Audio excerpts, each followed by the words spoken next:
House of Assembly members in the Southeast have called on security agencies and Southeastern governors to intensify operations in the Southeast following the increased spate of kidnappings and killings in the geopolitical zone. Lamenting the situation, the member representing Awka South Constituency 1 in Anambra State House of Assembly, Honorable Nigeria Henry Mbachu says clergies and businessmen have become endangered species. Mbachu's appeal comes against the backdrop of the abduction of two Catholic Reverend sisters along Ofuma Road in Orumba North local government area of Anambra State. There were also several reports of kidnappings and wanton killings during the Yuletide. Now, joining us to speak on the spate of insecurity in the Southeast is Honorable Nigeria Henry Mbachu, member, Anambra State House of Assembly member, representing Awka South Constituency. Thank you for joining us, Honorable. We appreciate your time. Thank you. Good evening, viewers. Yeah, good evening. It's quite a very disturbing trends in this Southeast, and the rising spate of kidnappings and killing. It's now a matter of grave concern. I need you to paint a picture of what the situation is like in the region. How dire is the situation? Okay. Good afternoon. Good evening, viewers. The picture is clear. It's only someone that is on self-denial can still be questioning, demanding to create a picture of this. We have drifted to the catatonic stage of insecurity, especially in Anambra State. First of all, started with pockets of kidnapping here and there. The IPOB drifted to EFCN, from Eastern Security Network, to people now legitimizing the merchandising of the whole thing. And quite disturbing is what we are seeing, and what we are hearing from the kidnapped victims. You see them coming out with some voice notes and all whatnot. It has drifted to an organized crime. You know, when you have a victim saying he's paying ransom, hard-earned money is already paying ransom, and the government has stated they are not going to negotiate with any kidnappers. Then they will pay ransom from their money. Then, after paying the ransom, you are now at the mercy of the kidnappers, whether your organs will be harvested or not. Organ harvesting is not buying and selling business. It's an organized crime. That is the level we are in Anambra State. This thing, when it started, some of us that saw it early, we started clamoring for awareness. We started clamoring for people to come out and start saying something. They say when you see something, say something. It does not just end at the other end. Even when you see the inactions of the government, you have to also say it. I'm not just blaming the governor alone. I'm not just blaming the present administration. I'm blaming every stakeholder that there is this conspiracy of silence that is hovering everywhere. Nobody wants to talk about this. I came into office, barely 1 year into my office, over 64 young youth killed. I said, no. I organized a security summit to create the awareness. Now what we are having is, in the chain of all level of insecurity, Anambra is partaking in each and every one of them. From picking pocket to kidnapping, all is disturbing, depending on the region. In my own constituency, what is prevailing there is broad day murder, broad day shootout, no resistance from any form of security organization, any form. They will just come and kill people there and leave, and they will term it cultism. I said, it's a crime. Crime is crime. We must query it. And I took my time to consult each and every security, heads of security apparatus we have in Anambra State, and beyond. My Awka people that is head of security, like the CP of Abia State. He said crime must have to be identified as crime.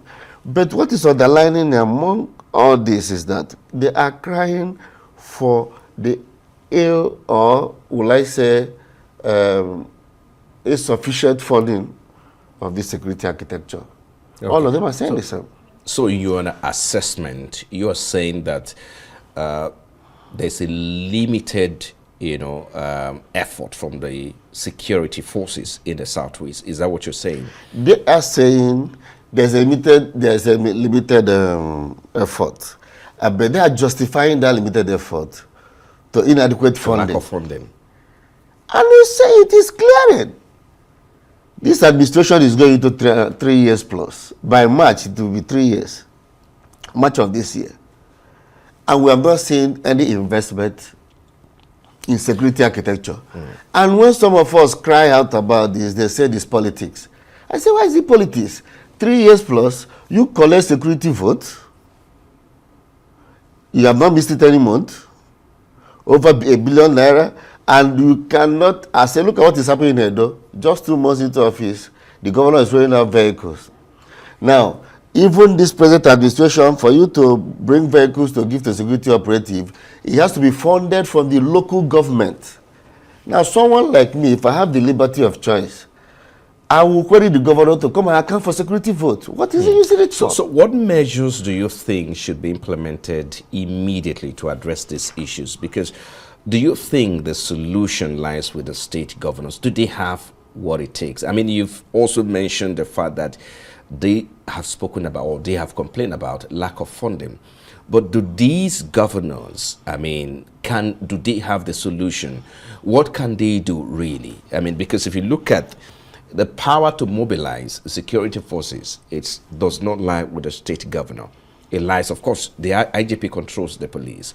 I mean, the chief of army staff, and of course, the chief of defense staff and all of that, they control the army. So what do you think the governors in the Southeast can do? Look, I was present when at the event, the passing out parade of the, I think, 97 course at Nigerian Institute of Security Studies. Governor Muazu, former governor of Abia, of Niger State, chief servant, said, and I heard him, and it was heard live, that if any governor said he cannot arrest security in his state, it's on a self-denial. That Nigerian Director of Secret Service has all it takes to give you the intelligence, and the police has all it takes to marshal out the action. And I look at myself, I said, former governor, saying this in the presence of sitting governors. I have not been a governor. I will be someday, by God's grace. But I said, your inaction and actions contribute to even your body language to motivate the security agencies. So being a chief security of a state, they have, the power to do what they can now to protect the state and to arrest insecurity in the state. Fundamental duty as a governor is security of life and property now, having of your said citizens. That, let's quickly also look at, I mean, you spoke about the issue of funding, lack of funding. So one wonders, what happens to security vote? I mean, a yearly versus security vote to tackle security within the state, and not to talk about even the federal territory, but the state territories, they do have security vote. What do you think is wrong in that? And when you say that there's a lack of funding to fight insecurity within the state territories? Okay, security vote was created by the military administration, and the essence of that fund is to make sure that there's no excuse given for funding security. You don't have to go into budget bantering with the House of Assembly members to say they don't approve this fund or not. You have paucity of fund, access to fund to do that. Now, I said, quote me, major heads of security department in Anambra State are saying that they are ill-funded. When they say it, Bible said that in the multitude of many witnesses, truth is not scared. A lot of people that will come out and say it, people will sweep it under the carpet. I now query, said, the governor have not shown in action the uses of this security vote. It is not his personal money. Perhaps he thinks that, he has told us he's not using his salary, that he's going to charity. Right. Security vote should not be taken as salary. There should be significant on-ground investment on security from the security vote. In as much as there is a clause that limits you from what's it called, from retiring or giving account of the expenditure on security vote.